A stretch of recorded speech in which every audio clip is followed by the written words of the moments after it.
Muy buenos días y bienvenidos a la Casa América, una institución de diplomacia pública que lleva 35 años reforzando los lazos entre España y las Américas en todos los ámbitos, político, económico, social y cultural. Hoy estamos, obviamente, con una actividad cultural y, además, en nuestro salón más ceremonial. Les doy la bienvenida a este encuentro, Puentes Escénicos, diálogos entre dramaturgas iberoamericanas, que hace parte del proyecto interautor impulsado por la Fundación SGAE en colaboración con sociedades de gestión de derechos de autor de Uruguay y de Argentina. Y 6 dramaturgas provenientes de estos dos países compartirán sus reflexiones y experiencias en torno a la creación escénica contemporánea en sus respectivos países. Muy bienvenidas. Este encuentro busca abrir un espacio de diálogo sobre los retos, influencias y particularidades de la dramaturgia iberoamericana actual, fomentando el intercambio cultural y profesional entre ambas orillas del Atlántico. Y quiero agradecer específicamente la participación de Marta Torres, directora de Artes Escénicas de la Fundación SGAE, coorganizadora de este acto. Y en esta tercera edición se ha previsto la participación de las dramaturgas que voy a mencionar ahora, 3 de Argentina, 3 de Uruguay, Poli Buquet, Florencia Moreira, Julia Otero, Virginia Rodríguez, Laura Sbdar, Josefina Trías, y presenta y modera Ana Fernández Balbuena, jefa del Departamento de Escritura de la RESAD. Bienvenidas de nuevo.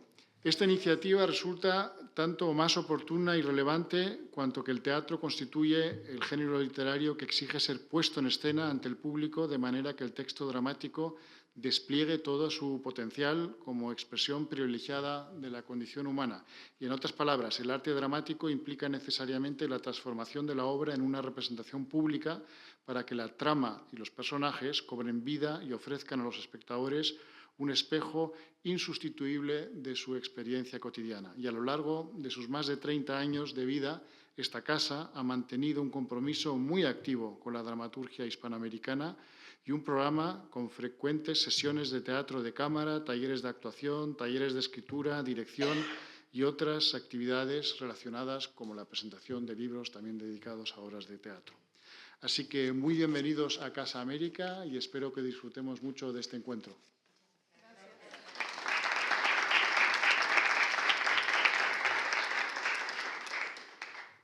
Buenos días. En nombre de SGAE y de Fundación SGAE, yo también les doy la bienvenida y, sobre todo, quiero agradecer a Casa de América y a nuestros anfitriones que nos hayan facilitado, acompañado, acogido y darnos este espacio maravilloso para este encuentro con las autoras y con Ana. Yo iba a hacer también una presentación de lo que íbamos a escuchar hoy, pero el embajador ha hecho una presentación maravillosa, no me voy a repetir. Solo recordar que dentro del programa Interautor, que como ha dicho el embajador, es un programa impulsado por Fundación SGAE en colaboración con las entidades de gestión uruguaya y argentina, 3 autores o autoras de cada país viajan a los otros 2 países a presentar su obra al público y a otros profesionales para dar a conocer y para estrechar estos lazos que también y que tanto hace también Casa de América, pues nosotros también intentamos estrechar estos lazos culturales entre países y promocionar tanto la dramaturgia como a los autores y autoras. ¿Cómo presentan al público en esos otros países? ¿Cómo se presentan esas obras? En formato de lectura teatralizada. Y las lecturas teatralizadas de las 6 obras de estas 6 autoras se están celebrando durante toda la semana en la Sala Berlanga a las 7:30 de la tarde. Invito muchísimo a todo el mundo a venir a estas lecturas que se están celebrando porque lo que hemos visto hasta ahora, y estoy segura que lo que nos queda de semana, estamos teniendo una calidad impresionante tanto en los textos como en las propuestas que están haciendo los directores y directoras, que además les llamamos lecturas teatralizadas porque van más allá, están yendo, últimamente los directores y directoras están yendo mucho más allá de un atril, un papel y un actor o actriz estático. Están proponiendo unas visiones muy imaginativas y muy especiales, muy sugerentes. Tenemos la suerte hoy, a las autoras las ha presentado el embajador, a Ana también, Yo creo que Ana también, ahora cuando hable con ellas, también las presentará, pero yo quiero decir que tenemos la suerte hoy de contar con Ana Fernández Balbuena, quiero decirlo también, para moderar este diálogo. Ana, como ha dicho el embajador, es dramaturga, es pedagoga, es gestora, en fin, es una mujer de teatro muy querida, conocida y reconocida en el ámbito escénico español. Nada más, espero que todos disfrutemos mucho de las voces de estas 7 magníficas mujeres. Muchísimas gracias.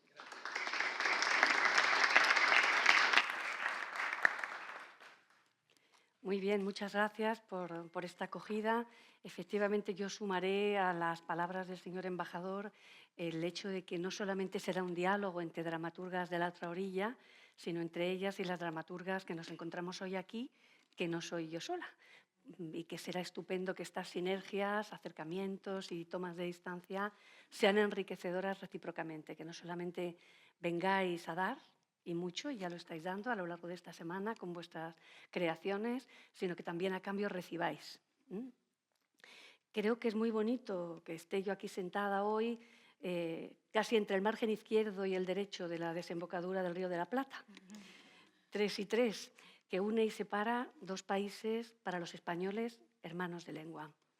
Y es muy bonito, además, que estemos sentadas a esta mesa 7 mujeres dramaturgas de 3 países atravesados por 3 dictaduras militares a lo largo de su historia reciente, que han comenzado a escribir hemos comenzado a escribir a partir de la resignificación del encuentro entre arte y política.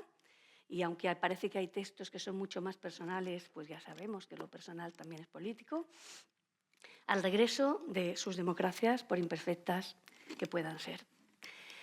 Es bonito, además, porque Argentina y Uruguay fueron espacios de acogida para tantos teatristas españoles exiliados tras nuestra guerra civil, que contribuyeron a la renovación del teatro en vuestros países, a la renovación de su pedagogía, como hiciera pues las históricas Margarita Xirgu, que a propuesta, o José Struch, que fue director a propuesta de la Xirgu, y este último, además, regresó a España con la democracia para dar el relevo a las generaciones siguientes y fue profesor de la escuela en la que yo trabajo ahora mismo, de manera que hay como unos flujos de la historia que hoy nos reúnen aquí y que dan todavía mayor sentido a que hoy estemos juntas hablando de lo que nos ocupa, que es el teatro y cómo se encarna en la sociedad, ¿no? Viceversa, otras creadoras como Denise Desperiú, que ayer dirigió con tantísima delicadeza la pieza de Polly Bouquet a mi derecha y con la que compartimos después una charla preciosa, han vivido en España su exilio más reciente y ella, precisamente, Denise Desperiú, ha escrito sobre él. Probablemente las compañeras uruguayas ya lo saben.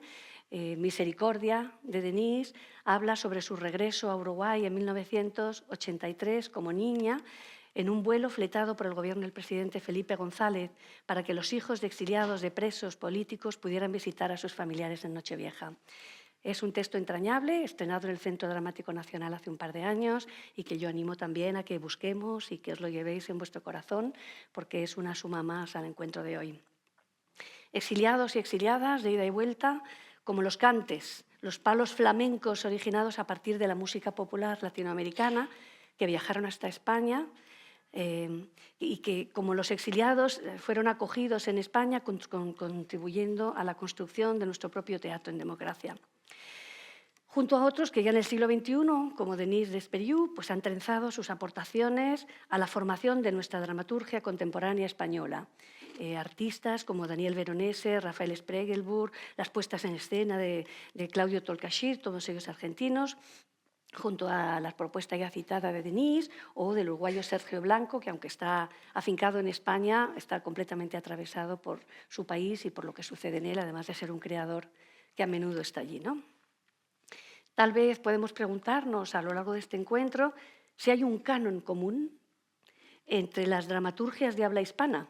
Y esto es lo que se preguntaba el estudioso del CSIC, experto en teoría del teatro, José Luis García Barrientos, del que tenemos aquí 2 libros que si queréis podéis ojear y luego, pues, si quiere echar un vistazo al público, que durante varios lustros ha llevado sus sistemas de análisis por toda América Latina para profundizar en lo que rigen sus dramaturgias. análisis de la dramaturgia uruguaya actual. Si queréis echar un vistazo a los creadores que están aquí presentados y analizados, y análisis de la dramaturgia argentina, son libros que se han editado en los últimos 5 o 6 años y que pertenecen a un Plan Nacional de Investigación y Desarrollo del Gobierno de España que analiza la dramaturgia que se escribe desde hace 2 o 3 décadas en el ámbito de la lengua española, tomando como campo de estudio el teatro en nuestro idioma común. Un campo que ensancha o desmonta la dicotomía entre literatura hispanoamericana, literatura española, teatro americano, teatro española, de tan larga tradición tanto en las universidades españolas como, creo, en las americanas. Bueno, con el deseo de que en los próximos futuros libros que reseñen la dramaturgia de los 3 países, porque también pues, lo hay de la dramaturgia española y cubana y venezolana, y ha sido un esfuerzo de años, estéis las que aquí hoy estáis y muchas compañeras vuestras, que además añadís a ese canon en construcción el hecho de ser escritoras, que ha sido una profesión en la que hemos sido pocas, y es estupendo que de repente, bueno, no es de repente, es fruto de un trabajo de siglos, ¿no? Pero que hay una eclosión en estos momentos en vuestros países y en los nuestros que hace que hoy seamos 6 mujeres. Es algo extraordinario aquí sentadas hablando de teatro, ¿no? Bueno, pues vaya este excursus para recordar que el campo está abonado y que hay mucho que agradecer a la SGAE, que ensancha nuestras miradas sobre el teatro, que se escribe en las otras orillas del Atlántico gracias a ciclos como este, Interautor, que hoy nos reúne en torno a estos diálogos. Así que bienvenidas desde Argentina, Poli Buquet, Laura Sbar y Julieta Otero. Ya sabemos que Argentina es un lugar de mestizaje y emigración, y los apellidos siempre son un reto, ¿verdad? Luego nos explicarás cuál es el origen del tuyo. Y desde Uruguay, Josefina Trías, Florencia Moreira y Virginia Rodríguez.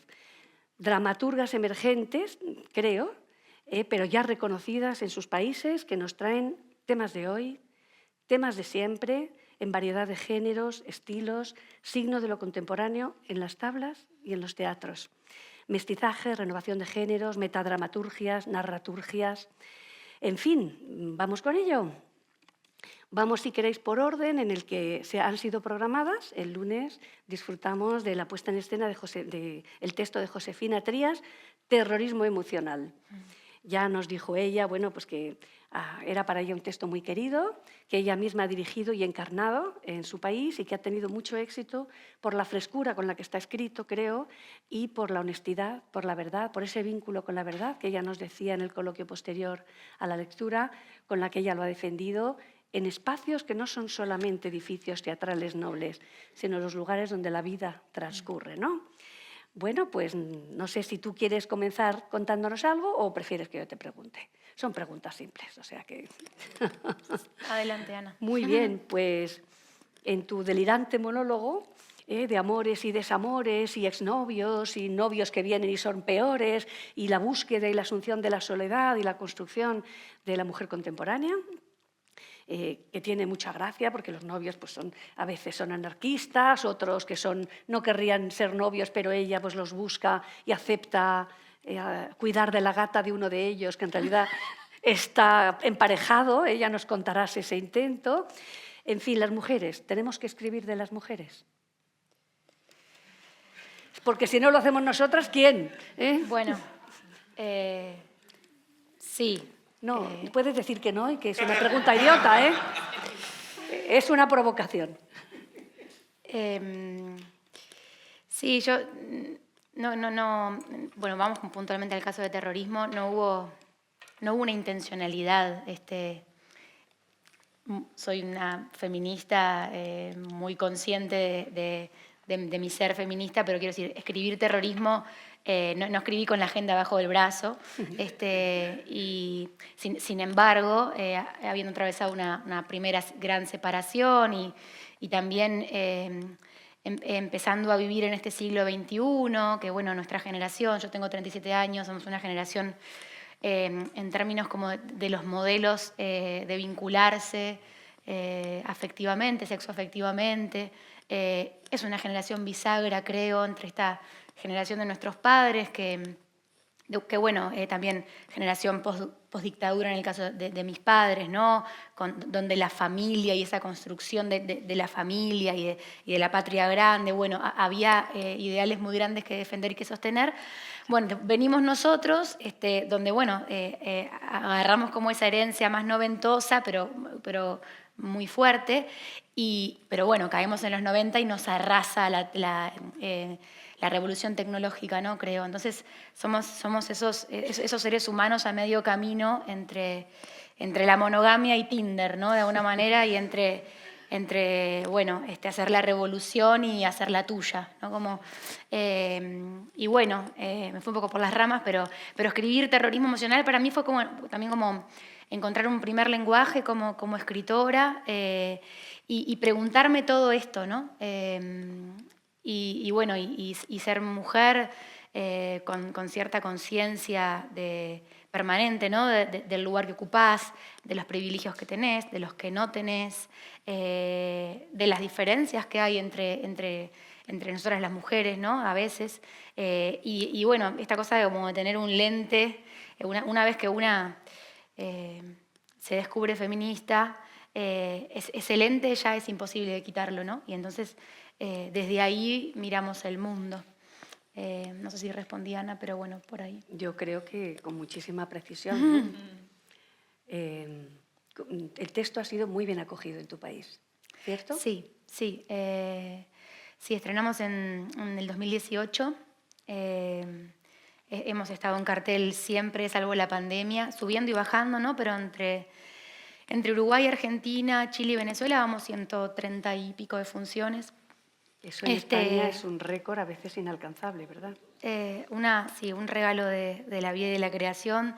Se publicó el libro, que también está agotada la segunda edición. Estoy intentando moviendo ahí las clavijas para que salga la tercera. Se tradujo al inglés hace unos meses, así que bueno, ha tenido, sí.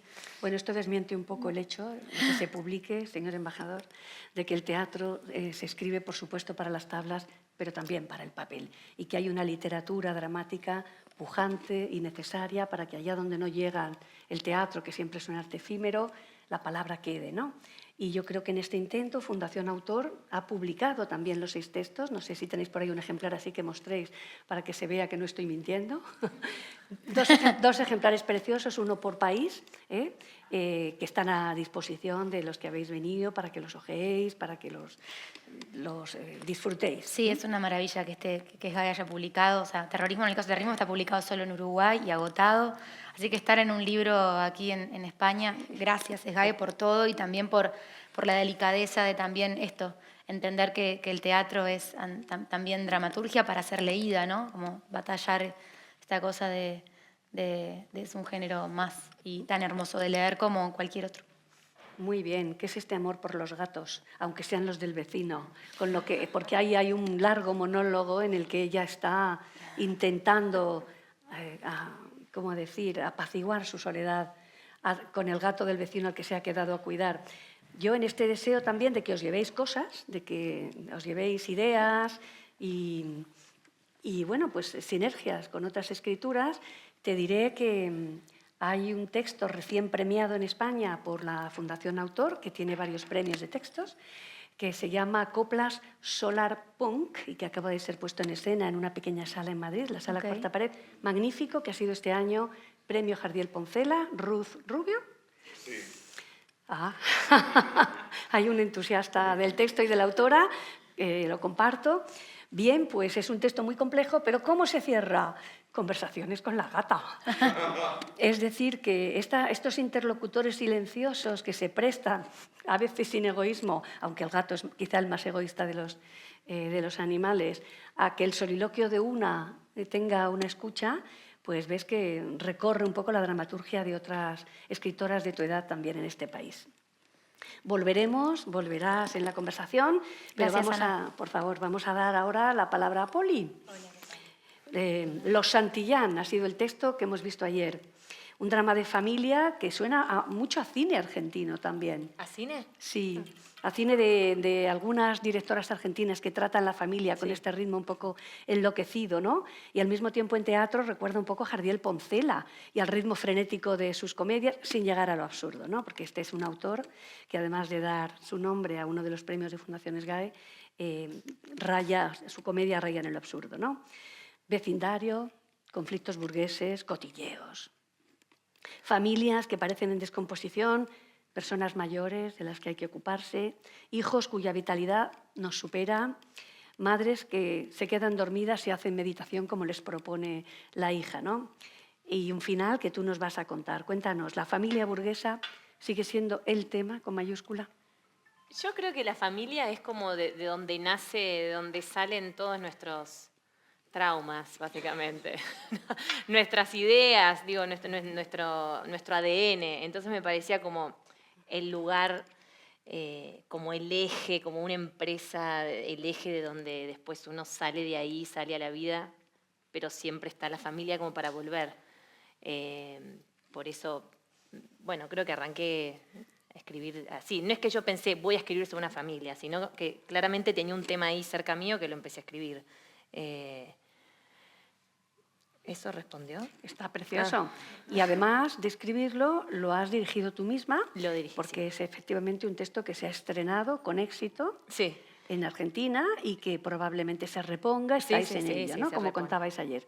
Sí, la familia, los Santillán no es mi familia meramente, pero claramente tiene algo de mi familia, de las familias, de mis amigas, de la familia que yo conozco, como esta cosa de los chistes internos, sobre todo creo que las familias argentinas, ¿no? Que ayer decían estos modos que tenemos los argentinos de decirnos las cosas fuertes, de decirnos las cosas así con vehemencia y que después nada es personal y que después nos queremos y nos cuidamos y siempre nos vamos a defender frente a todo. Algunas, a otras no, ¿no? Pero bueno, eso. Muy bien. Ayer la propuesta de la directora uruguaya que lo montó, de origen uruguayo, era trabajar con actores argentinos, en su mayoría. Es un reto. Y ha sido, pues por su parte, creo, un acierto, ¿no? Cuéntanos cómo ha sido para ti esa recepción, ese elenco de actores, que eran 6, que hicieron pues, lo posible porque la palabra llegara como hubiera llegado en tu país. Sí, me generaba un poco de inquietud y curiosidad porque es una obra que tiene mucha acción. Los diálogos son muy cortos y suceden muchas cosas en escena que obviamente se ven cuando nosotros la hacemos, ¿no? Cuando la actuamos. Entonces me generaba inquietud de, bueno, ¿cómo va a resolver esto sin haber... Lo siento, pero lo vamos a dejar ahí mientras tú hablas, ¿vale? En la obra cae algo, así que debe ser como... Es el espíritu. Lo que cae el espíritu. Bueno, es el espíritu de ese señor mayor. Sí. Es Raimunda, ahora que es el fantasma del palacio. Pues seguramente ha dicho, mucha mujer hoy aquí. Ha dicho, voy a hacer una presencia. Bueno, muy bien traído. Te saludamos, Raimunda. Ya me perdí. Sí, me generaba un poco de ilusión a ver cómo lo iban a hacer, qué iba a pasar, cómo lo decían. Obviamente cuando alguien lo dirige con otra mirada, otra formación, otro punto de vista, va a resaltar cosas o va a hacer énfasis en cosas que por ahí yo no hacía. Entonces me parecía interesante lo que hicieron y estuvo muy bien. Estuvo muy lindo. Creo además, que se entendió, que era como mi tema, a ver si se entiende, porque hay muchas entradas, salidas, tiene mucho ritmo. Entonces, bueno, verlo haciéndolo por otro leído era... Era lindo además que había una familia representando, una familia natural, es decir, había 3 actores que eran padre, madre e hijo. Sí. Y fue muy lindo verlos hacer de familia. Manuel Picó, que estudió en la RESAC, interpretación, yo fui profesora de él. Ah, mira. Y sus papás, que yo entendí muchas cosas viendo ayer a los papás actuando al lado de su hijo, ¿no? Es un grandísimo actor. Sí. Yo siento que Los Santillanos no es una obra que hable de una familia, es una obra que habla de un montón de temas, que esos temas están abordados por la familia, pero sé que habla de las estructuras, de las formas, del machismo, de las adicciones, de la discapacidad, de la soledad, de los muertos, como son todos temas que entran en la familia, pero no sé si es que yo escribí una obra de la familia, ¿se entiende? A veces me dicen que la obra de la familia. Bueno, sí, Con de la muchos familia. temas, Con claro. gracias a la claro, familia pudiste hablar de Claro, todo eso. eso. Como por medio de la familia, de esa historia, de esa familia en ese día, canalicé un par de temas ahí y los llevé adelante. Bueno, y con una sonrisa además, porque la obra tiene mucho humor. Sí, tiene mucho humor. Y no sé si quieres hacer spoiler antes de que se lean el libro. ¿Acaba bien o mal? Bien. Acaba bien. Acaba, Es una comedia que reís y llorás, la verdad. Te reís mucho y por momentos, pero sí acaba bien. Sí, yo siempre insisto a mis alumnos en las clases de escritura en la diferencia entre comedia y drama con humor, ¿no? La comedia está ahí para hacernos reír y nos hace mucha falta. El drama con humor está ahí para hacernos pensar. Y el humor es su método.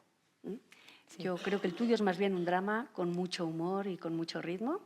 Y efectivamente, pues fue un reto llevarlo a escena y conseguido, creo, sí, ¿no? Sí, creo que sí. Sí. Bueno, pues seguimos la conversación enseguida. Gracias. Todavía no hemos visto, creo que se ve hoy, el texto de Florencia Moreira, Adicto. Bueno, el dramaturgo español José Sánchez Sinisterra acuñó una terminología, él es un hombre al que le encanta la taxonomía, que es narraturgia. Bueno, él dice que es un poco el cruce, las fronteras entre la narración y lo teatral, narraturgia. Me ha dado la impresión de que tu texto, deliberadamente o no, sigue esa línea de Sánchez, que es maestro tanto en España como en América Latina, donde yo creo que es tan querido, leído y admirado como aquí, o sea que lo traigo por su pertinencia doble, ¿no?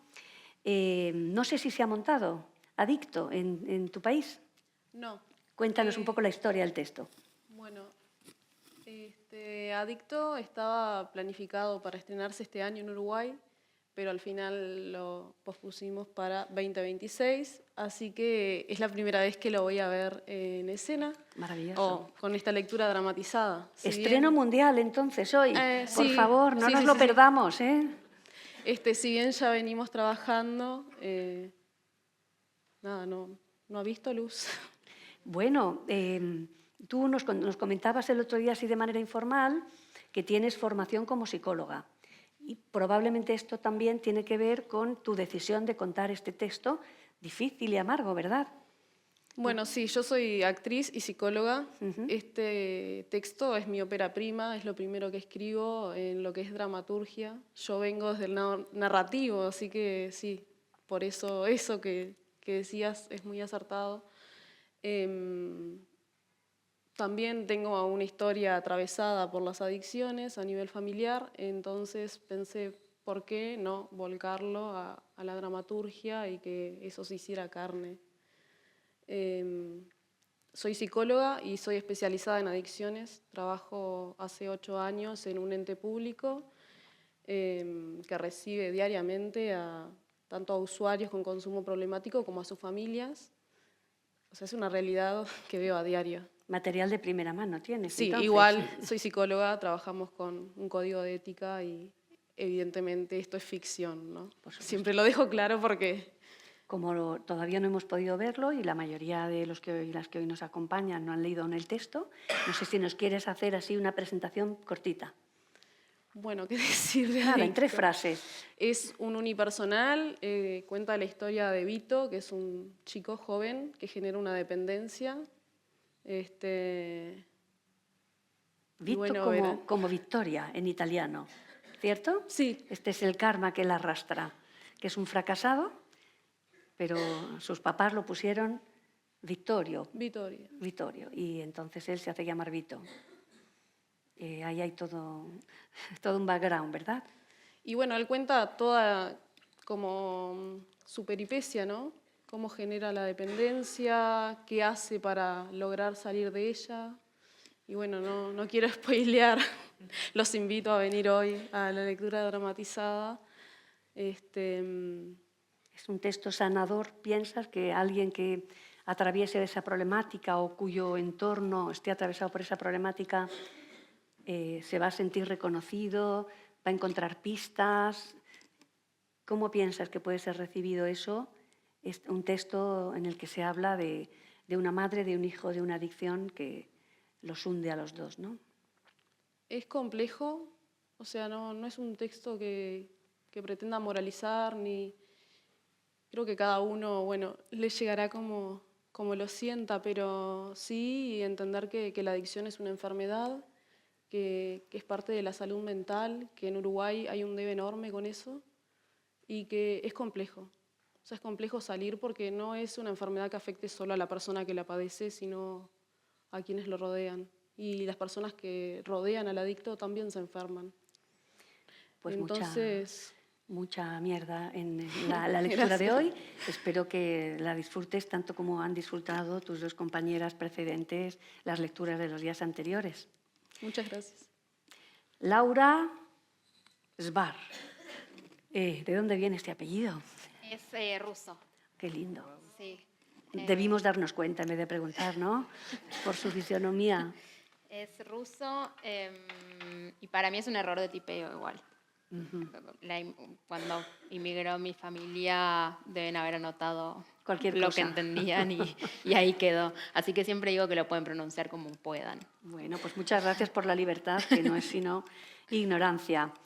El texto de Laura se representará pasado mañana Sí. y se llama La obra siamesa. Es tan loco como el título. Cuéntanos qué pretende la obra siamesa, donde hay siameses y hay obra. Bueno, la obra siamesa está acá, Ana, que va... Perdón, te hice justo... Puse la atención en vos en el medio de la tos. Pero bueno, está a cargo de la lectura dramatizada del jueves. La obra siamesa está protagonizada por dos personajes, el artista y la artista, que como dice el nombre de los personajes, que es una elección de que sea un genérico, son dos artistas contemporáneos que están en el pico máximo de éxito de su carrera. Y en ese momento ella queda embarazada y se enteran que está embarazada de hijos siameses.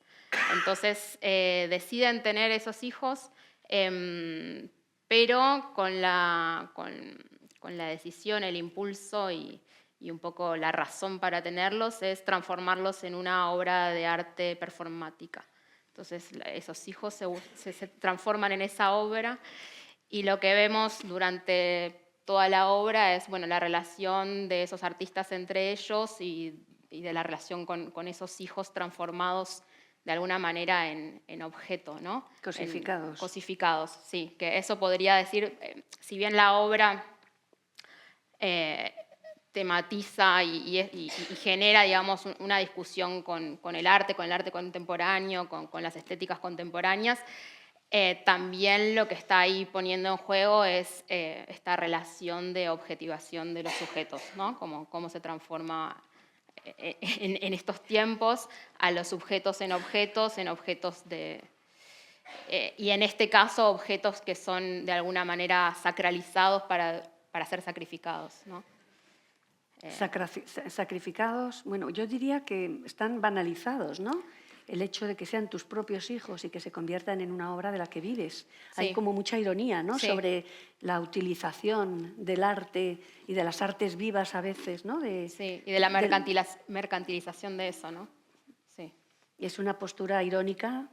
Sí, completamente. Digamos, todo el tiempo hay una ironía sobre eso y un juego que, ya veremos cómo lo hace Ana. Yo también dirigí la escena y la obra y para mí era muy importante como ese límite, ¿no? entre la ironía, la parodia. Creo que ahí, digamos, escénicamente y en el trabajo con los actores, ese es el juego, ¿no? que hay que ahí. ¿Cuánto tiempo ha estado en escena en Argentina? Y estuvo todo, estrenamos 2024, estuvo 2025 y ahora en febrero volvemos. Bueno, Buenos Aires es la capital del teatro, ¿eh? Sí. Con permiso de Montevideo. Compartimos. Y de los que estamos hoy aquí, quiero decir que hay una actividad teatral frenética, más allá de las condiciones en las que se trabaje, que a veces no son las que uno desearía, ¿verdad? Sí. Bueno, yo estoy intrigada con el final de la obra siamesa, porque, además de que yo quería preguntarte por el lenguaje, porque creo que ahí también hay como una postura crítica, porque no les llaman los siameses, le llaman les siameses, ¿no? Sí. y todo el tiempo se refieren a ellas. Es decir, está utilizando... En realidad, él, el artista habla en inclusivo y la artista no. Que tiene que ver, bueno, claramente con un momento de época en Argentina. Los últimos años se empezó a incluir el inclusivo en algunos sectores de la sociedad. Te diría que ya se está retirando, que ya no Tomemos nota. no se está utilizando más. Pero bueno, acá la decisión era que él sea el que hable en inclusivo, ¿no? Y que tiene una posición de lo que no sé si ustedes también llaman aliado, ¿no? ¿Llaman aliado? Aliados al hombre de aliado. la revolución feminista. Sí, digamos que en el caso de este personaje es bastante hipócrita, ¿no? Esa posición, y entonces, bueno, hay algo que está marcado también con su forma de habla. Siempre fueron una naturaleza muerta, dice el texto. Tremendo, ¿eh? La directora ya también lo tiene ahí para que ese momento cobre la importancia que tiene, ¿no? Bueno, pero al final, sin hacer spoiler, hay una carta escrita por los siameses, Sí. ¿no? Con sangre de los padres. Eso fue un spoiler. Pero es un final abierto, ¿no? A mí no me ha quedado claro, ¿eh? No sé, me parece un final abierto. Bueno, yo estoy sangrando por mi dedo derecho en estos momentos por culpa del vaso, pero no lo sé, pues eso es lo que estoy intentando averiguar. Pero que no nos lo diga la Yo no pienso la responder autora. esa pregunta, Me para eso parece está el estupendo. texto. Para eso Bueno. está el texto de la obra. Luego en la tertulia, está bien, muchas gracias, era una banalización también del accidente con Raimunda. Era pues para que esa pregunta se quede en el aire y veamos si la directora toma partido esta tarde o si el público dice que los maten o que los salven, aunque sangren un poquito, ¿no? Bueno, pues toda una provocación, ¿cierto? Sí. Muy bien, Laura, pues muchas gracias. Gracias Volvemos a ti. luego a una ronda con el público y a todo aquello que queráis decir que no haya sido dicho. Julieta, la teoría del desencanto. Mucho ritmo, unidad de lugar, unidad de tiempo, unidad de todo, una cosa así que parece aristotélica pero que es muy contemporánea, ¿no es verdad? A mí me recuerda un poco No a... sé ¿no? si es contemporánea. En el texto habla de otra obra, dice que es una obra que atrasa y nosotros decimos mucho que es una obra que atrasa. Que es una obra que atrasa. Sí, nos encanta. Explícanos, por favor, que es Un maravilloso. teatro viejo que no se hace más. ¿Tú crees que no se hace más? No sé. Las carteleras madrileñas están llenas. No sé, es un chiste porque, bueno, el hecho de que la obra sea en tiempo real fue una propuesta de Javier Dolte, que lo tenemos acá presente también. Yo la escribí en la diplomatura de dramaturgia en clases con él y me dijo, esto es en tiempo real. Le dije, no, es mucho trabajo. Me dijo, es en tiempo real. Y bueno, y eso generó, el procedimiento va marcando muchas Ya le voy a preguntar cuestiones, cómo sí. consigue que los alumnos le hagan caso. ¿Cómo? ¿Que los alumnos? Ya le voy a preguntar a Daulte cómo consigue que los alumnos le hagan caso. Es excelente para eso él. Es excelente. ¿verdad? No, no. Sí. Bueno, Aparte, mañana- uno ya está ahí con un maestro así, le vas a hacer caso. Para escribir cualquier cosa vas a tu casa. Muy bien, sí, Sí. sí. Lo noto también, voy de aquí a la Resat, se lo voy a decir a todos. Sí, ya que fuiste hasta ahí, te tomaste el colectivo a mi edad, voy y le hago caso. Así que haces caso a Daulte y dices todo en una misma casa Sí. a lo largo de una noche Sí, y pasan cosas que todas remiten más o menos a los mismos conflictos, ¿no? De pareja, de celos, de pequeñas traiciones. ¿Qué nos quieres contar del texto? La teoría del desencanto. una de las primeras cuestiones fue situarlo en 1986, porque si iba a hablar de los celos y de la posesión y del amor, necesitaba salir de este paradigma. Necesitaba ir adentro de eso, porque hoy siento que hay tanto discurso, tenemos tantas palabras para nombrar las cosas que pasan en las parejas, las cosas que nos pasan con el amor, la monogamia, la poligamia, lo tóxico, la posesión, los celos.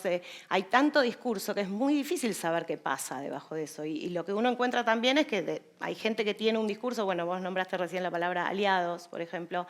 Es muy difícil vincularse hoy fuera de este vocabulario que pareciera marcar que vamos a comportarnos de una manera. Entonces dije, no, vamos allá, vamos a mis padres a los 30 y pico de años. Yo crecí en una casa donde había una violencia simbólica tremenda, con un padre artista, una madre psicóloga y maestra, y en casa, bueno, el machismo era el de la época, no era una casa particular que llamara la atención de ninguna manera. Y ellos tenían un vínculo muy pasional de unas peleas tremendas adelante de otras personas, una casa muy de puertas abiertas, donde venían amigos artistas, donde nosotros nos criamos en ese... Fue algo de ir a esos años 80, a esos vínculos donde estaba todo el mal exteriorizado y ponerlo arriba de la mesa. Entonces, bueno, fue hablar de los celos cuando las cosas se podían nombrar con más... Serenidad. Libertad no es la palabra, sí, honestidad. O sea, ellos dicen lo que les pasa. Hoy no se pueden decir esas cosas. Bueno, ha sido muy inteligente, ¿no? Llevar atrás, sumergirse en una relación de pareja para hablar de ella desde una posición como más verdadera, en la que se despeja un poco, ¿no? La ideología, la actualidad, etcétera, y dices, bueno, vamos a hablar de lo que pasa de verdad, lo nombremos como lo nombremos hoy, ¿no? Sí, un desastre lo que nombran, todo lo que dicen es terrible. Ellos están escuchando en la radio el debate de la ley de divorcio, que también fue muy interesante, lo escuché y pensaba que al igual cuando se debatió la ley del aborto, cómo lo doméstico y lo personal es tan político, se habla en la Cámara Legislativa de esto, del fin del amor. Y están los diputados, los senadores, la cosa, los legisladores, los periodistas, los políticos opinando sobre qué pasa cuando se termina el amor. Están hablando de amor. Entonces, bueno, me escuché todos esos debates, fue muy interesante como contexto también. El 86, aparte, en Argentina fue un año, ¿no? Con Raimunda. ¿Querés decir algo sobre el tema, Raimunda? 1986 y ¿qué pasó? Después vamos a averiguar qué No pasó. te manifiestes, Raimunda. En Argentina ese año, bueno, ganamos el Mundial, quisimos pasar la capital a Viedma. Bueno, ahora como estoy en un momento de un poco de niebla mental, se me van a ir todos los acontecimientos importantes, pero fueron muchas muertes, nacimientos de escritores, de artistas. Bueno, hay Luca Prodan en la obra, está presente Luca, el tango. Nada, es un contexto que me resultaba muy enriquecedor y sobre todo muy de colores más primarios, que no sé, muy apasionado. Está muy bien traer historias que parece que son de ayer, pero que en realidad son de hace una generación. Y que las nuevas generaciones sepan de dónde venimos y lo que ha costado llegar hasta ahí, para cuidarlo y valorarlo como se merece, ¿no? Pues seguimos enseguida esta conversación, pero vamos a terminar esta primera ronda con Virginia Rodríguez. Tal vez mi olvido tenga nombre de familia. Es un nombre largo, lo voy a corregir con tu ¿Sí? permiso. Tal vez mañana mi olvido tenga forma de familia. Le han dicho de 1000 formas en Uruguay. Tal vez mañana la familia, el olvido. Así que, y siempre me hago cargo de mi decisión de un título largo. Difícil. A vueltas con la familia, entonces, pero Vueltas con con una la familia un familia. poco disfuncional. Sí, sí. Bueno, puede ser, creo que una familia, en fin. Ayer miraba la obra de Poli y había mucho de lo que sucedía en escena que me recordaba a la obra, a mi familia, a las familias en general, ¿no?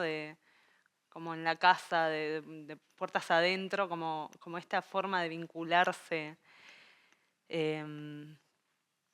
desordenada, a veces como descreyendo a veces del otro. O la obra tiene un vínculo como muy potente con la memoria y con la reconstrucción de los recuerdos. Entonces sucede algo que en esa familia de 5, que son el padre, la madre y 3 hijos, están todo el tiempo intentando reconstruir esos recuerdos Y eso sucede también como de manera muy desordenada, mezclado con discusiones familiares del día a día. Entonces sí, son tan disfuncionales como somos todos y todas. Trabajas, puertas adentro. intenta relacionarte también, preguntarte con la forma del texto. Sí. Porque hay didascalias muy largas que no son explicativas. Son verdadero contenido, incluso a veces en cursiva, y juegas con esto, ¿no? De escribo en redonda, escribo en cursiva. ¿Qué función quieres dar a estas didascalias? Que además van a ser un reto para quien lo va a dirigir. Sí. Bueno, tiene un poco que ver con esto que traía José, de la posibilidad del texto dramático como texto. Y Josefina, ¿verdad? Josefina, que traía Josefina. Me divirtió mucho mientras escribía la obra pensar en la obra como texto, como la experiencia del lector. Entonces pensar en ese paso previo a la escenificación, ¿no? a la llevada, a puesta en escena. Y bueno, las didascalias siempre son algo que están como en mi cabeza al momento de escribir. Creo que yo de hecho elegí traer esa obra porque es muy fundacional en esa búsqueda que después va apareciendo, a veces más, a veces menos, en otras obras. Y me gusta porque creo que de alguna manera sigue bordeando como los límites del teatro, ¿no? Me hace Es un ejercitar. poco metateatral, sí. Sí, me hace ejercitar el pensamiento. La propia familia es un poco metateatral, ¿no? Es una familia que ha quemado las fotos de familia por accidente. Sí. Pero quieren recuperarlas. Exacto. La materialidad de la fotografía ha desaparecido, los recuerdos, ¿no? Entonces, ¿qué hacen? Intentan representar las fotos que se van acordando ellos y volver a sacarlas. Es genial, ¿no? Es teatralizar el recuerdo Sí. y luego pues, intentar reproducir lo que ya no existe, porque una foto siempre es un momento sincrónico. ¿Cómo la recuperas años después? Perdona, ¿se vuelven a hacer las fotos con la misma pose de la foto original? Exacto. En eso consiste la obra. Discuten sí. entre ellos cómo eran esas fotos y las intentan recuperar. Y todo esto tiene vínculo también con una enfermedad que está presente en la obra, que es una enfermedad que no existe, en realidad es un tumor de memoria que tiene la hija mayor. Entonces todo esto también es como para intentar acompañar el tránsito por esta enfermedad de la hija mayor. Y bueno, y ahí también es que empiezan a aparecer muchas de las tensiones entre la familia que están muy en desacuerdo en muchas cosas, pero a su vez intentando transitar esto juntos. Y bueno, con esa tensión de querer que ella salga adelante. De lo personal a lo político, una vez más, un tumor de memoria existe en muchos países, ¿verdad?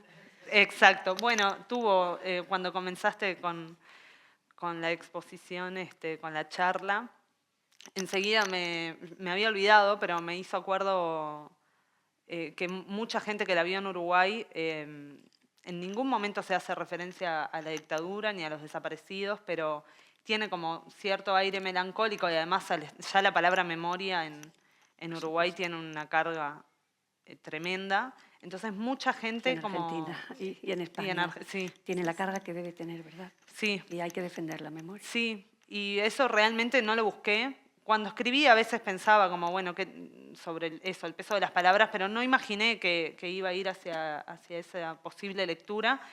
Y bueno, fue maravilloso también como escuchar ciertas lecturas vinculadas a lo político más general, como esa memoria colectiva.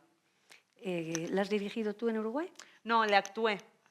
Actué un papel, el papel más chiquito, digamos, si se puede poner esos adjetivos, que es el papel de Lucía, que es la hermana menor, que en realidad ella tiene participaciones como muy puntuales.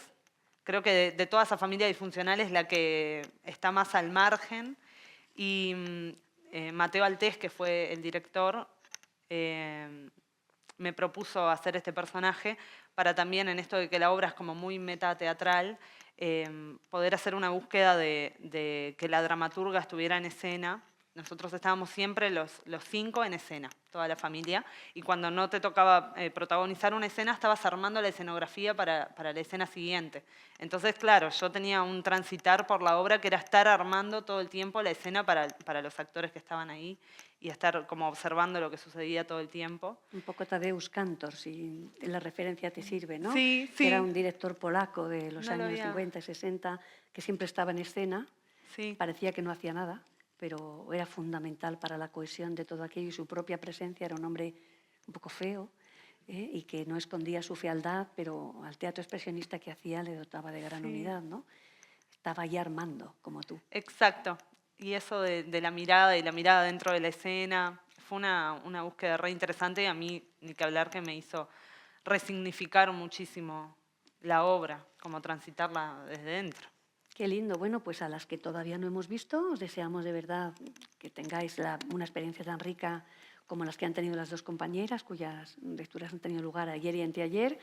Y bueno, ya están un poco introducidas. Yo no sé si os parece al público y a las que estamos aquí que después de lo poco que hemos contado y de lo que hemos visto, hay como cierta unidad en la dramaturgia de ese lado del océano. Incluso puede que haya sinergias o concomitancias con la dramaturgia española, y hay aquí en la segunda fila unas cuantas dramaturgas, ¿no?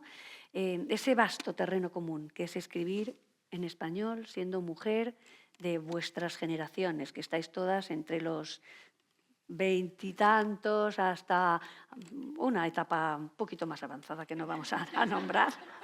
Compartimos influencias. ¿Qué es esto de escribir en español? No sé quién quiere decir, pues, en lo que he visto en mi compañera, o esta pregunta que me ha surgido, o de qué va aquello. Hay un canon. Hay un canon en Uruguay. ¿Os sentís un poco cercanas a lo que han escrito las compañeras? Capaz que, bueno, esto que traía Josefina, ¿no? Hay miradas compartidas. La obra de Flor la vamos a ver hoy. Pero pienso que ya hay una cuestión generacional y de esta mirada feminista que traía José, que es muy difícil escapar, ¿no? Entonces, yo mirando el lunes la obra de Josefina,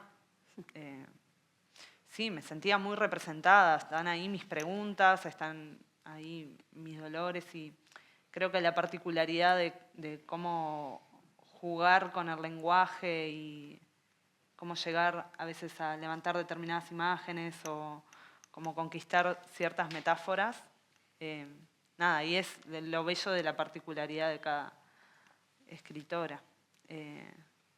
Pero me es un poco inevitable, ¿no? Sobre todo eso, generacionalmente somos muy cercanas.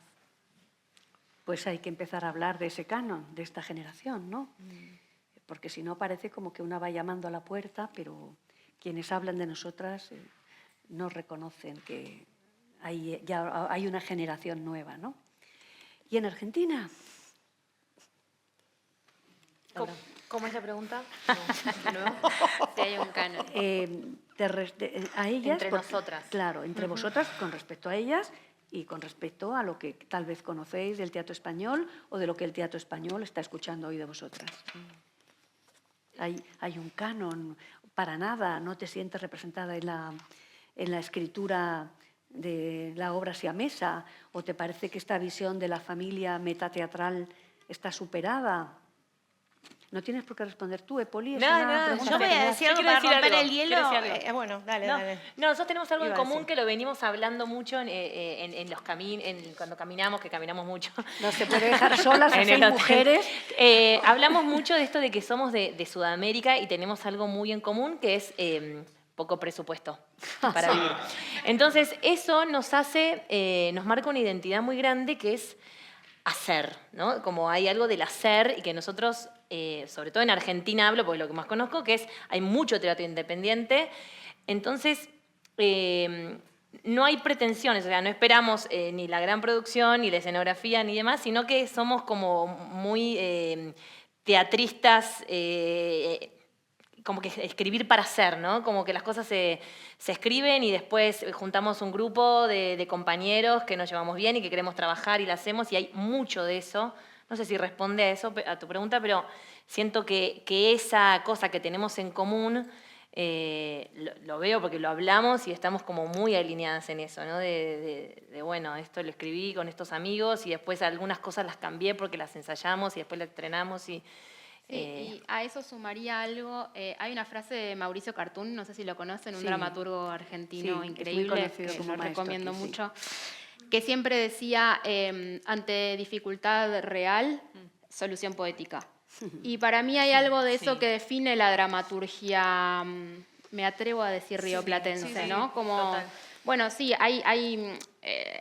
yo coincido, el gran punto en común es las condiciones de existencia, Donde somos. las condiciones materiales y la dificultad de hacer en esos contextos, y al mismo tiempo que me parece que las poéticas que surgen tienen que ver con esa falta y con la posibilidad de pegar un salto expresivo, creativo, formal, que resuelva esa falta o que la muestre, ¿no? Que la ponga en evidencia. Entonces me parece que las poéticas, si bien hay cosas muy diferentes y muy variadas, que creo que eso también es la particularidad, si hay un canon, la particularidad de nuestro canon tiene que ver también con Lo heterogéneo. con lo heterogéneo, pero bueno, está esta cuestión común, ¿no? Como de cómo las poéticas dialogan de manera más pegada o con un salto más largo con estas realidades.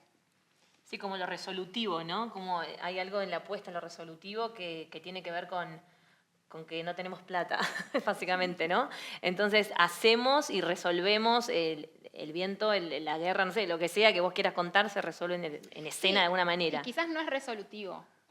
Como búsqueda, digo, no es una no sé. resolución, quizás es una nueva pregunta, una apertura, una posibilidad que cuando tenés todo dado, ¿no? Claro, Cuando no lo podés buscás. comprar todo, lo comprás. Pero no lo podés comprar, lo tenés que escribir, ¿no? Porque escribir es gratis. Entonces, bueno. Bueno, quizá si diéramos la palabra a las dramaturgas de la sala, os encontraríais con una realidad que no está tan lejos de la vuestra, porque es un país muy grande donde efectivamente hay un apoyo claro a la cultura y a la escritura, también por parte de la fundación que aquí nos reúne hoy, que tiene muchas ayudas para esto, pero hay tal pléyade de escritoras, de escritores, de creadores, que la mayor parte de las producciones tienen orígenes como estos, ¿no? Pero si ellas quieren, ellas lo dirán, ¿no? Lo cierto es que, bueno, pues se percibe que el canon que yo veo en vosotras, lo veo cada día en las escrituras de mis alumnos, en las publicaciones de mis colegas y en las puestas en escena, ¿no? Narraturgia, metateatralidad, autoficción, memoria, surrealismo irónico, aristotelismo, para hablar de los temas de siempre con gracia y con humor, ¿no? Quizá es que el teatro, como dice un colega muy querido de la RESAD, de la Escuela de Arte Dramático, no es que sea un arte antiguo, como tú decías antes, ¿no? Un arte viejo, es que es un arte definitivo. Qué lindo. Y que necesita volver a renacer con cada montaje, con cada propuesta, con cada pregunta formal que una se hace, pero que, bueno, pues los griegos fueron así de listos, nos lo entregaron ya en una forma perfecta. Y a nosotras pues nos toca ahora subirnos, nos lleva tocando décadas, bueno, pues a esa disciplina, aportando esta mirada femenina que tanto ha faltado durante mucho tiempo, ¿no? No sé si en la sala hay alguien que quiera intervenir, preguntar, agradecer, o si... Ya me olvidé, pero sí puedo decir gracias. Respecto a esto, al tema de los cánones, yo no soy muy buena para pensar desde ese lugar, Claro. porque siempre mi vínculo con el teatro fue desde el hacer, y entonces siempre estoy haciendo, aunque esté escribiendo una obra, estoy de alguna manera... Y este chiste es una obra que atrasa, en verdad tiene que ver con eso, con cuando uno está ensayando una obra, con todo el esfuerzo que implica, las condiciones de producción. Esta obra, La Teoría, se estrenó porque ganó el premio Artey, que con esa plata, que no era mucha... Bueno, esto es un clásico, me dan un premio de escritura y con eso hago la producción. Sí, hicimos también aquí. La escenografía, el vestuario, pero igual todo, una cooperativa, todo, imagínate, una locura. Y uno está en esa movida de estrenar y qué sé yo, y de repente, o sea, tenés que concentrarte mucho en lo que estás haciendo para no escuchar esas voces que pueden hablar de tu obra en ese esas voces del ambiente teatral. Entonces nosotros como que un día dijimos, esta es una obra que atrasa, que como que no interesa a nadie. Es un teatro que ya no se hace. Una manera de bloquear eso, esa opinión. Yo siento que en el momento en que uno está haciendo, tiene que estar muy concentrado en lo que hace sin importarle si es vanguardia, si es viejo, dónde está parado. Que lo digan los críticos. Exactamente, que esa voz venga desde afuera, porque así en los lugares donde hay mucho teatro también hay muchas opiniones, hay muchas voces, hay mucha competencia, que de eso habla la teoría del desencanto también, de la competencia. Entre dos autores. Entre dos autores, el exitoso y el fracasado. Esas son todas cosas que pueden jugar muy en contra a la hora de hacer, creo yo. Pensarse a uno como artista, dónde está parado, en qué lugar de la carrera estás, en qué lugar de la profesión, quién sos para los demás. Es muy difícil convivir con esas voces. La autopercepción, efectivamente. ¿Y había dos palabras? Sobre lo que dijo Laura de la referencia a Jatún ante la dificultad de la solución poética, yo creo que todo el mundo del teatro, exceptuando tal vez el anglosajón, esto es común. No solamente es rioplatense, también es madrileño.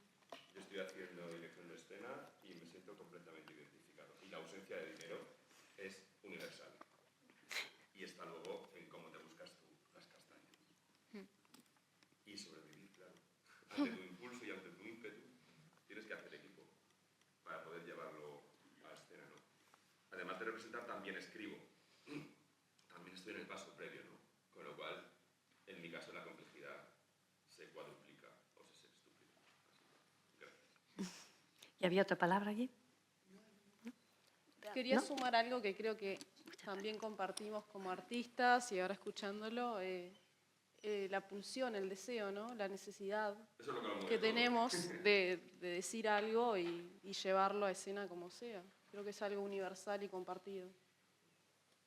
Pero que puede ser terriblemente frustrante. Sí, también. O sea, el no poder llevar a cabo, ¿no?, tu idea, por mucho que tengas un buen equipo, que los medios te falten, que no consigas la maldita subvención, quiero decir. O sea, y a ver, yo soy partidario de no depender de las subvenciones públicas. Soy muy partidario de hacer una iniciativa exclusivamente privada, ¿no?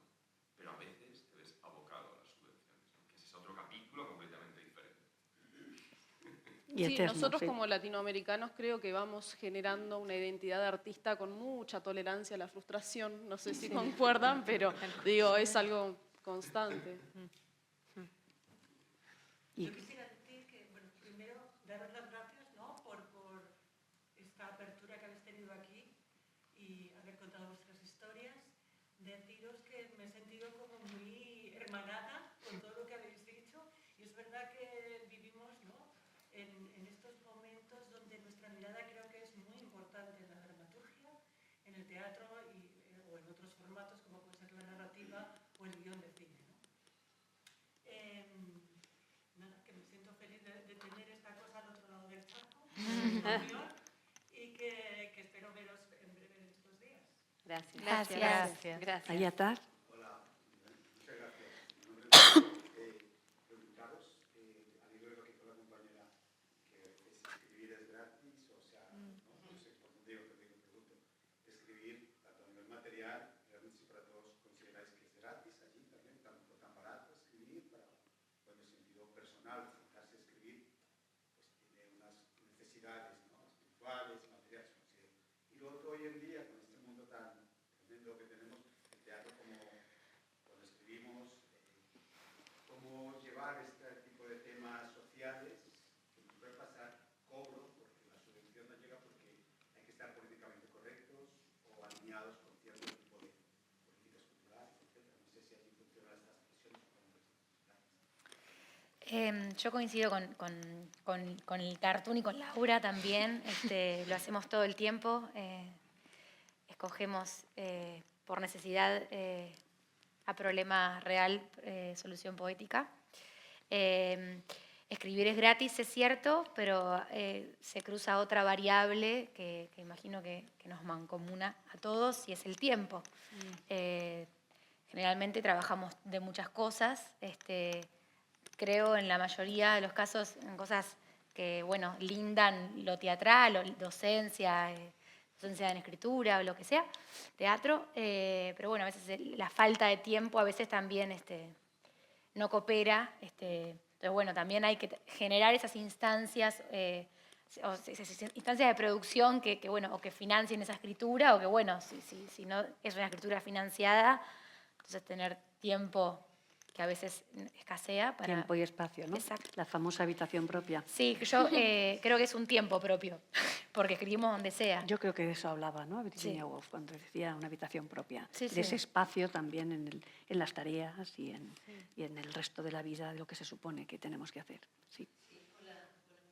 Un placer haber estado aquí y haberme escuchado, porque me encantaría ir a ver vuestra obra. No hay una que no me haya llamado la atención por lo interesante que habéis estado exponiendo. Yo voy a ponerme en un aprieto. Dale. Mira, yo soy escritora y autora. Acabo de estrenar el año pasado Canto a Lilith. Está escrita en verso y estoy sola, evidentemente, con 2 actores. ¿Vale? Estamos tratando de representar, ya he representado 3 veces, pero no sé cómo lanzar mi idea a otro nivel, como veo que estáis vosotras, ¿vale? Pero el aprieto es este. ¿Os veis vosotras dentro de 30 años? Yo soy mayor que vosotras, bastante, por eso es vuestra madre, ¿vale? Pero no por ello quiere decir que una persona mayor ya no esté en el mercado. Pero yo lo que veo es que el mercado, hoy por hoy, está muy invadido de gente joven, que me parece maravilloso, porque eso es lo que hay que hacer. Las nuevas generaciones son las que tienen que venir impulsando, ¿vale? Pero claro, hay otras personas, como por ejemplo mi caso y otros casos, que no hemos tenido esa posibilidad que vosotros habéis tenido ahora en la juventud de poner lo que pensáis, lo que sentís y lo que escribís, y te das cuenta que como que has perdido un poco ese tren de decir, y ahora yo puedo estar ahí o no puedo estar ahí. Entonces, ¿qué pensáis vosotras en caso de que vuestra obra se quede un poco ahí y que cuando seáis mayores resulta que decís, Yo voy a responder porque soy la más vieja. ¿qué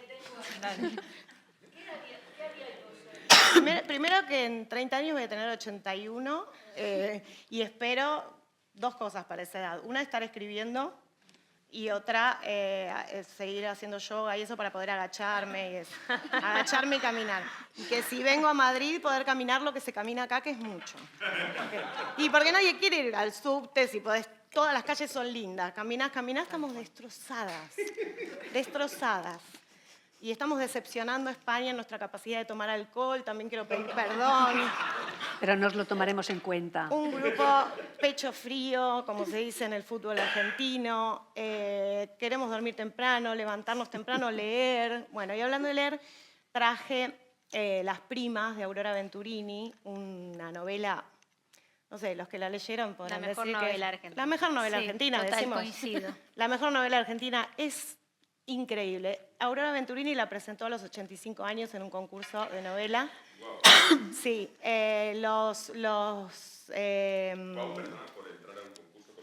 sí, el jurado pensó que era de Aira, la novela, cuando la leyeron.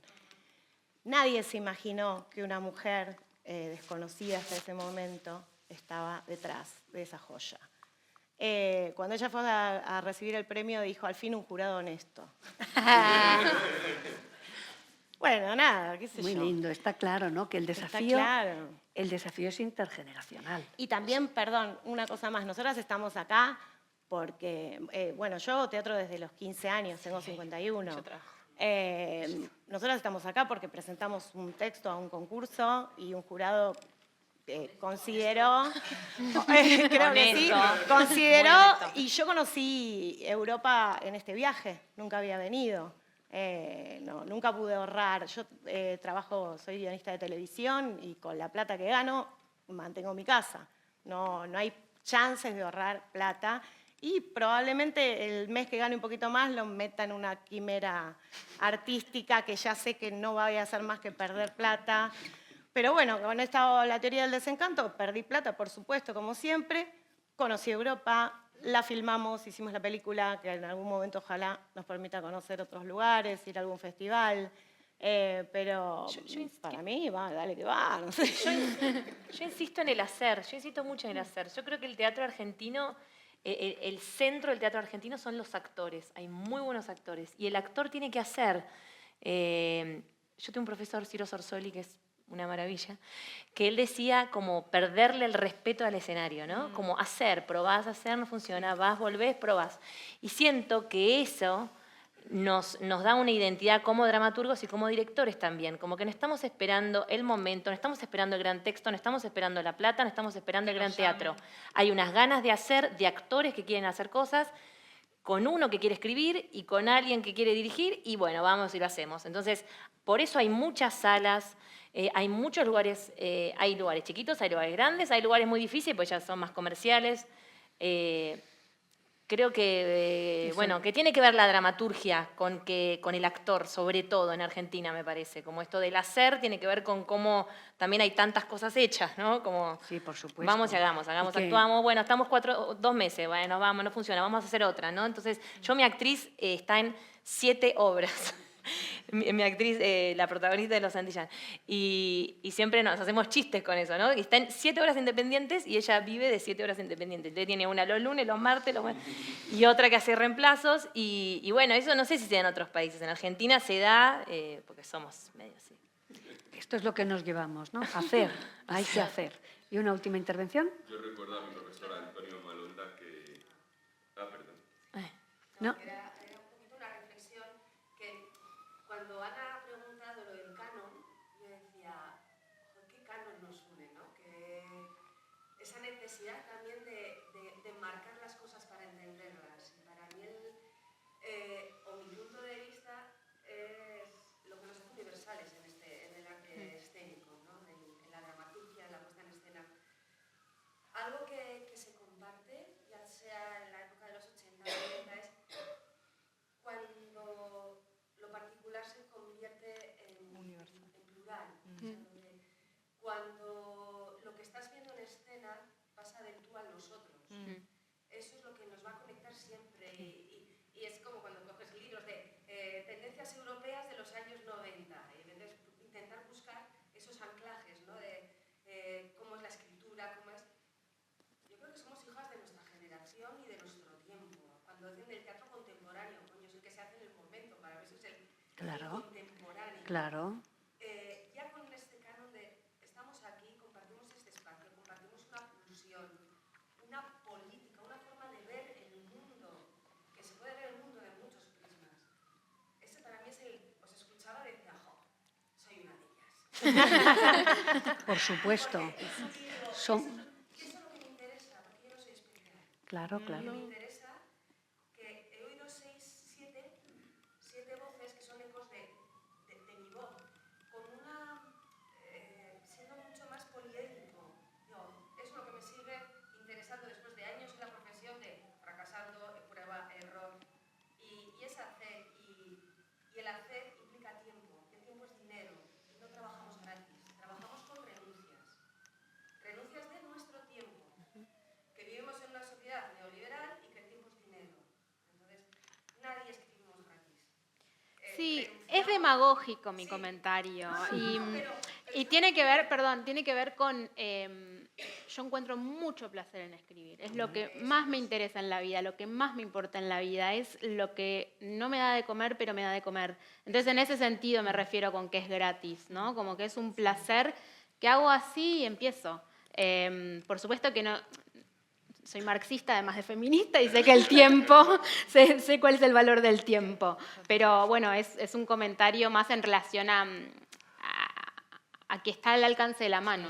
Pero quería decir que es eso, que es que no solo el tiempo es dinero, es placer, es vida. Y si algo nos une es ese hambre voraz por la vida. Entonces eso yo lo he recibido y me he sentido identificada por eso, por esa pluralidad. Sí. Y daros las gracias. Gracias. A ti y deseando ver esta tarde lo que mañana. Un día más. Aún te queda un día de ensayo. Y una última intervención que había aquí y cerramos. Sobre lo que decía Poli, yo recuerdo lo que nos decía mi maestro Antonio Malonda en tercero de interpretación. Estábamos haciendo ejercicios en escena. A ver, no lo veo. ¡Hazlo! O sea, por mucha teoría que asimiles, y yo leía muchísimos libros de teoría, él tenía que ver que yo hacía para poder seguir adelante. Es que es arte dramático, drama, acción, es acción. Para mí. Sí, y perdón, una cosita que estoy pensando hace rato también, citando a Cartoon, que vino a Uruguay hace poquito a dar unas charlas, y una cosa que a mí me quedó como muy presente, que él traía es como, bueno, en este tiempo tan voraz y tan de la imagen, las pantallas y como lo no real y no tangible, que genera como una sensación de mucha incertidumbre y mucha ansiedad y bueno, todo lo que ya sabemos, como que él traía que veía con esperanza, como con cierta fe a las artes escénicas, al hecho teatral, en esto de terminar de dar la vuelta, digamos, ¿no? Como esta vuelta que venimos dando de todo con tanta inmediatez, como si terminara la vuelta y capaz que hay algo en las artes escénicas que, más allá de que nosotras conocemos el placer de ir al teatro, de escuchar música, como que él tenía la hipótesis de que va a haber algo que vuelve a resignificar y a encontrar como el valor humano en estar en ese convivio, ¿no?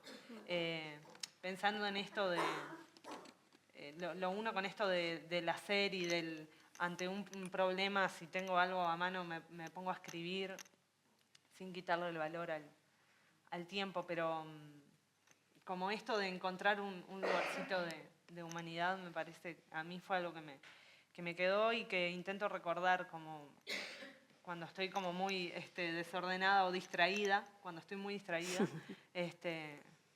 con tanto estímulo, como pensar que ahí hay un lugar de mucho encuentro y como mucha humanidad y de intentar hacerlo de verdad, ¿no? Que se te vaya la vida en algo a su vez tan inútil, tan poco productivo como el teatro, y se te va la vida en que esto esté bien dicho, ¿no? Por supuesto, eso es la vida. Maravilloso.